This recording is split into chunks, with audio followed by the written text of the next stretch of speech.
సుమారు 200 కోట్ల రూపాయలు విలువ చేసే బియ్యం కుంభకోణం వెలుగు చూసింది. సాక్షాత్తు ఉప ముఖ్యమంత్రి సహా ముగ్గురు మంత్రులు ఉన్న జిల్లాలో ఈ దారుణం బయటపడటంతో అందరూ ఉలిక్కిపడ్డారు. రైస్ మిల్లులకు ప్రభుత్వం అప్పగించిన కస్టమ్ మిల్లింగ్ రైస్ పక్కదారి పట్టినట్లు గుర్తించిన విజిలెన్స్ ఎన్ఫోర్స్మెంట్ అధికారులు ప్రాథమికంగా ఇందులో 8 రైస్ మిల్లుల పాత్ర ఉన్నట్లు తేల్చారు. ఈ కుంభకోణం మీద ఖమ్మం నుంచి 99 టీవీ ప్రత్యేక కథనం.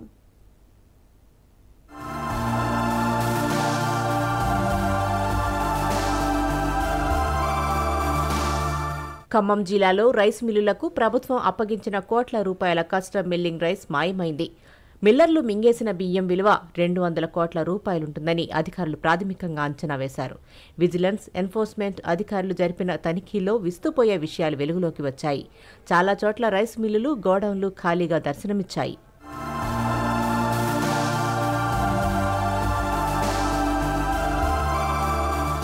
ఖమ్మం జిల్లాలో మొత్తం 66 రైస్ మిల్లులుండగా 2022-23 రబీ సీజన్లో 1,00,000 మెట్రిక్ టన్నులకు పైగా ధాన్యం పంపగా 70% మాత్రమే మిల్లింగ్ జరిగింది. మిగిలిన 30,000 టన్నులకు తోడు యాసంగి పంట నుంచి మరో 17,000 టన్నులు పంపగా అవి కూడా అంటే ఉండిపోయాయి. 2023-24 వానాకాలపు ధాన్యం మరో 1,55,000 మెట్రిక్ టన్నుల వరకు రైస్ మిల్లుల దగ్గరే ఉండిపోయాయి. ఇలా ఉండగానే 2024-25 వానాకాలం సాగు ధాన్యం సేకరణకు కూడా ప్రభుత్వం సిద్ధమవుతోంది.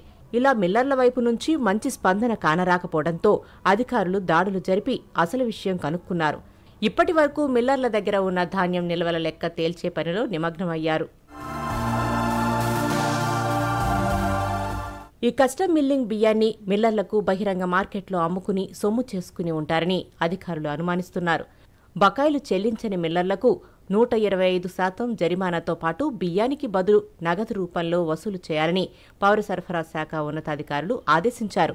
జిల్లాలోని 8 మిల్లుల్లో భారీగా సీఎంఆర్ అవకతవకలు జరిగినట్టు ప్రాథమికంగా గుర్తించారు.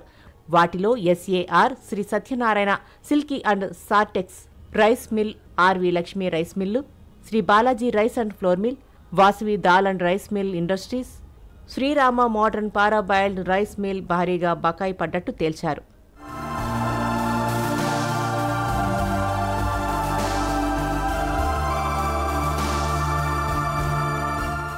ఇలా ఉండగా ఈ సీఎంఆర్ దందాలో పౌర సరఫరాల శాఖ అధికారుల పాత్ర మీద అనుమానాలు మొదలయ్యాయి. ఏళ్ల తరబడి ఒకే చోట తిష్టవేసి రైస్ మిల్లుల యజమానులతో సంబంధాలు నడుపుతూ అక్రమాలలో భాగం పంచుకున్నట్టు అనుమానిస్తున్నారు. మిల్లులో ధాన్యం నిల్వలు లేకపోయినా ఉన్నట్టు, ఎఫ్సీఐ, సివిల్ సప్లై గోదాములకు బియ్యం వెళ్లకపోయినా వెళ్లినట్లు తప్పుడు రికార్డులు, తప్పుడు వే బిల్లులు సృష్టించినట్టు భావిస్తున్నారు. రేషన్ బియ్యాన్ని రీసైక్లింగ్ చేసి మళ్లీ గోదాములకు తరలించి తిరిగి వాటినే రేషన్ షాపులకు చేరవేసినట్టు కూడా అనుమానాలున్నాయి. దీంతో జిల్లాలో జరిగిన సీఎంఆర్ కుంభకోణం మీద సమగ్ర విచారణ జరిపించాలంటూ జిల్లా మంత్రులు పొంగులేటి, తుమ్మల, డిప్యూటీ సీఎం బట్టి విక్రమార్క ఆదేశించారు. ఈ కుంభకోణంలో మిల్లర్లకు సహకరించిన అధికారుల మీద చర్యలు తీసుకుని బకాయిలు చెల్లించని మిల్లర్లను బ్లాక్ లిస్టులో చేర్చాలని కూడా ఆదేశించారు.